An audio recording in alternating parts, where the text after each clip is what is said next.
आज हम करेंगे एक वेरी इंटरेस्टिंग टॉपिक जिसका नाम है क्वेश्चन टैग। ये इस केस में यूज होता है जैसे कोई भी बात हमें क्लैरिफाई करना हो या हमें क्वेश्चन पूछना हो। जैसे हम एग्जांपल लेते हैं, राम वर्क्स हार्ड डजंट ही, यानी कि राम मतलब मेहनत करता है, बहुत ज़्यादा मेहनत करता है, क्या वह करता है। ये क्वेश्चन पूछने में मतलब श्योरिटी के लिए हम यूज करते हैं क्वेश्चन टैग का। तो किसी भी वाक्य के बाद आने वाला एक छोटा सा सवाल क्या कहलाता है? Question tag. क्वेश्चन टैग बनाने के नियम दिए गए हैं जो आज हम डिस्कस करेंगे।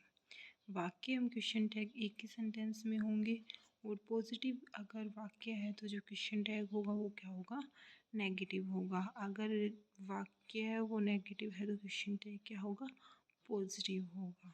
और क्वेश्चन टैग में हमेशा क्या होता है? प्रोनाउन का प्रयोग होता है, जैसे कि इज ही, डजंट ही, यानी कि पहले हम नाउन का यूज कर रहे हैं या प्रोनाउन का यूज कर रहे हैं सेंटेंस के अंदर, पर क्वेश्चन टैग के अंदर हमेशा क्या यूज होगा? प्रोनाउन।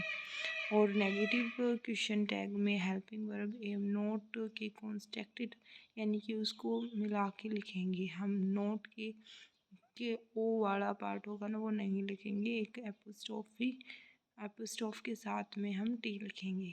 हम पूरा did note, had note, note नहीं लिखेंगे, वुड नोट, कुड नोट ये नहीं लिखेंगे। हम कंस्ट्रक्टेड यानी कि उसका संगठित रूप लिखेंगे। सामान्यतः एम नोट का कोई भी कॉन्ट्रैक्टेड फॉर्म नहीं होता, जिसके कारण जो क्वेश्चन टैग में आर एंड का प्रयोग किया जाता है। यानी कि अगर वाक्य में एम दिया गया है यानी प्रेजेंट एम है, आई एम फाइन, तो हम वहाँ पे एम नोट मेंट नहीं लिखेंगे, आर एंट लिखेंगे। ठीक है।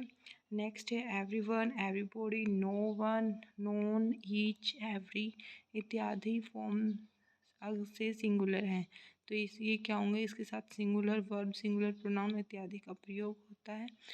लेकिन जो क्वेश्चन टैग है वो क्या होगा? हमेशा प्लूरल में होगा, यानी कि बहुवचन में होगा।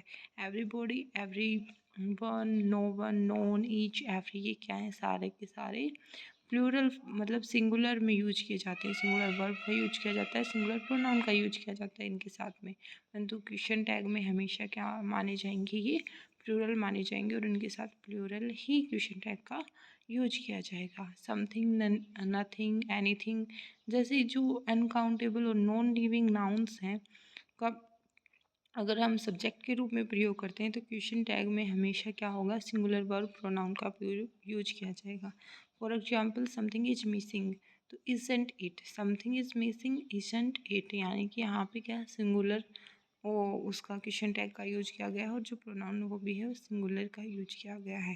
तो इसमें सिंगुलर अगर everyone, everybody, no one, none, each, इसमें क्या है? ये क्या है? सिंगुलर है, परंतु प्लूरल क्वेश्चन टैग का यूज करेंगे। और इनके साथ में समथिंग, नथिंग, एनीथिंग के साथ में है सिंगुलर का ही यूज करेंगे।